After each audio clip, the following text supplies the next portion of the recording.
नमस्कार छात्रों, सुधीर शर्मा क्लासेस में आपका स्वागत है। आज हम एनसीईआरटी या राजस्थान बोर्ड कक्षा 9 विषय गणित की एक्सरसाइज 3.1 देखेंगे। ठीक है, इसके पहले हम प्रश्नावली 1 और प्रश्नावली 2 के सभी सवाल के वीडियो बना चुके हैं। उसके जो लिंक है वो आपको प्लेलिस्ट में मिल जाएगा। ठीक है, आइए शुरू करते हैं। 3.1 का पहला प्रश्न इस प्रकार से है कि एक अन्य व्यक्ति को आप अपने अध्ययन मेज पर रखे टेबल लैंप की स्थिति को किस प्रकार से समझाएंगे। ठीक, प्रश्नानुसार हमें टेबल पर रखे लैंप की स्थिति अन्य व्यक्ति को समझाना है। तो आप यहाँ पर एक टेबल, हम मानते हैं कि ABCD एक टेबल है, अध्ययन मेज है, इस पर कोई बिंदु पर टेबल लैंप रखा हुआ है। माना टेबल लैंप यहाँ रखा हुआ है, ठीक है, और ये बिंदु L पर है। ठीक है, हमें ये बताना है कि ये जो अध्ययन मेज है इस पर जो ये टेबल लैंप रखा हुआ है इसकी क्या स्थिति है इस टेबल के सापेक्ष। इसकी स्थिति जो है वो मैं अन्य व्यक्ति को समझाना है। ठीक है, किस तरह से हम समझा सकते हैं? तो हम सबसे पहले इस टेबल लैंप की स्थिति को समझाने के लिए यहाँ से सम्मुख भुजा पे लंब डालेंगे। ठीक है, इसको हम नाम देते हैं LM, और इस एक और लंब इधर डालेंगे, इसको हम नाम देंगे LN, लंब है।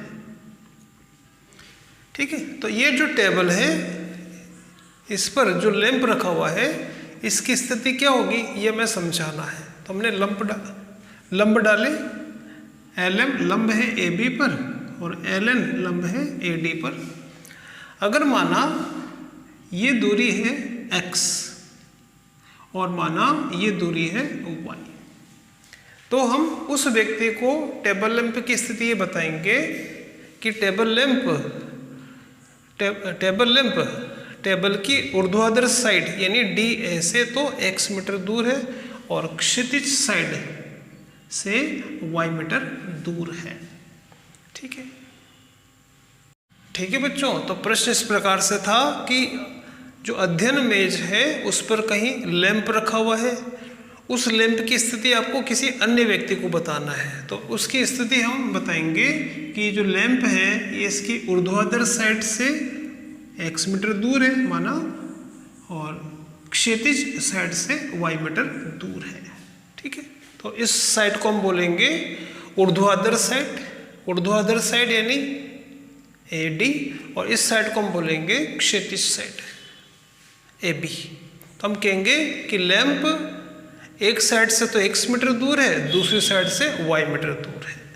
इस आधार पर जहाँ ये लैंप रखा हुआ है उस बिंदु का भी हम निर्देशांक बता सकते हैं। बिंदु L के निर्देशांक होंगे x, y। निर्देशांक बताने के लिए हम पहले इसकी ऊर्ध्वाधर भुजा से क्या दूरी है वो लेंगे और फिर इसकी क्षैतिज से क्या दूरी है वो लेंगे। तो हम कहेंगे कि जो बिंदु L है जहाँ पर टेबल लैंप रखा हुआ है वो बिंदु के जो निर्देशांक है वो है x, y।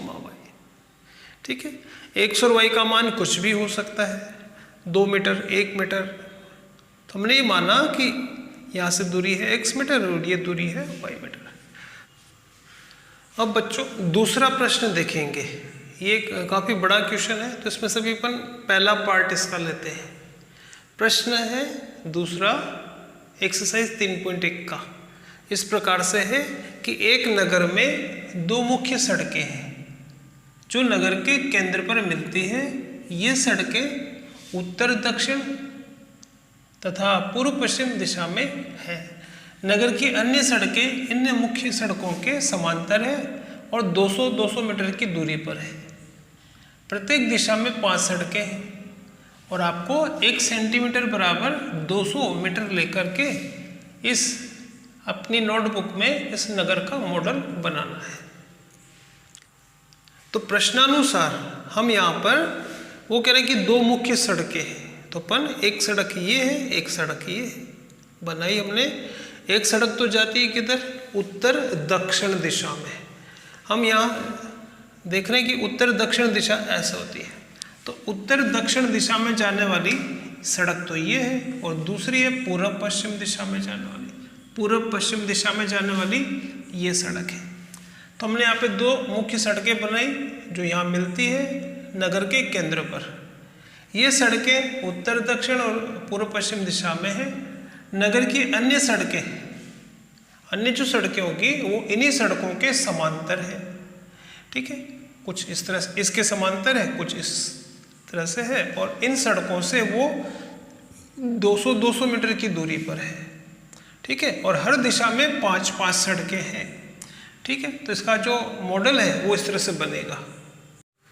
इस प्रकार बच्चों हमने मुख्य सड़क एक तो ये है जो कि पूर्व से पश्चिम में है, एक मुख्य सड़क ये है जो उत्तर दक्षिण में है, और वो कह रहा था कि इन मुख्य सड़कों के समांतर 5 सड़कें और हैं। तो हमने ये पहली सड़क, ये दूसरी सड़क, तीसरी, चौथी, पांचवी, इसी तरह से पहली, दूसरी, तीसरी, चौथी, पांचवी है। और वो ये कह रहे हैं कि दो सड़कों के बीच की दूरी है 200 मीटर।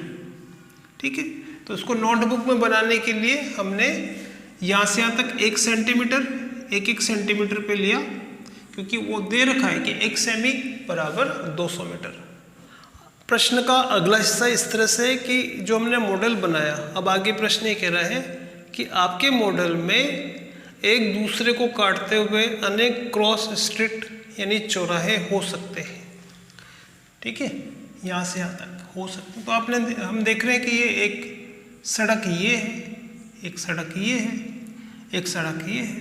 तो ये सड़कें जहाँ मिलेगी, जैसे ये सड़क है और ये सड़क जहाँ मिलेगी, इसको कह रहे हैं वो क्रॉस स्ट्रीट यानी चौराहा।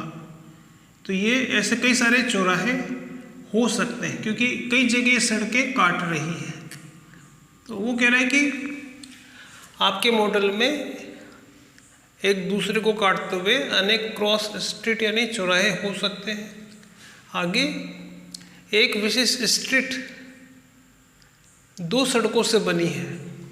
तो ये जो क्रॉस स्ट्रीट है कोई सी भी, ये 2 सड़कों से बनी है। जैसे कि ये वाली एक तो इस सड़क से बनी है और एक इस सड़क से बनी है।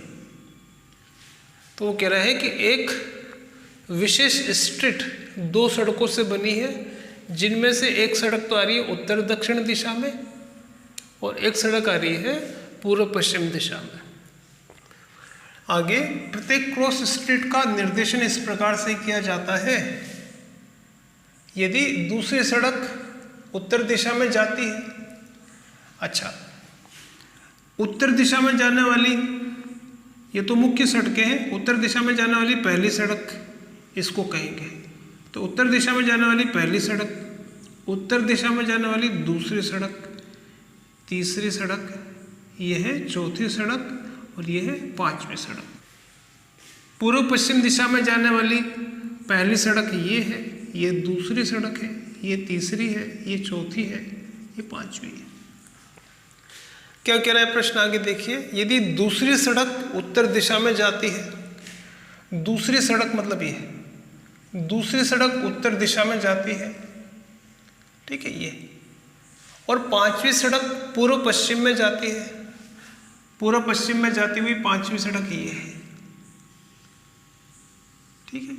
तो ये है 5वीं सड़क जो पूर्व पश्चिम दिशा में जा रही है, और ये है दूसरी सड़क जो उत्तर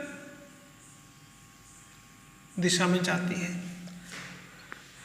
तो वे क्रॉसिंग पर मिलेगी। तो ये दूसरी सड़क जो उत्तर दिशा में जा रही है और ये जो 5वीं सड़क जो पूर्व दिशा में जा रही है वो यहाँ पे मिलेगी, वो एक क्रॉसिंग पर मिलेगी, जैसा कि सवाल कह रहा है। तो इस क्रॉसिंग को, इस चौराहे को उसने नाम दिया है 2,5। तो ये है 2,5। तो इस स्ट्रीट को, इस चौराहे को कह रहा है वो 2,5, क्योंकि ये दूसरी सड़क है तो इसका नंबर पहले और इसका कहेंगे। तो इसी परंपरा से आपको पता लगाना है कि कितनी क्रॉस स्ट्रीट 4,3 माना जा सकता है। अब हमें ये स्ट्रीट चौराहा पता लगाना है। तो यहाँ आगे लिखा हुआ है 4, ठीक है। तो ये जो 4 है चौथी सड़क जो ऊपर जा रही है, ये चौथी सड़क लेंगे और तीसरी सड़क ये वाली लेंगे। तो ये तो आएगी चौथी सड़क, ये आएगी तीसरी सड़क। ये जहाँ मिलेगी उस स्ट्रीट को हम कहेंगे 4,3। इसको हम कहेंगे 4,3।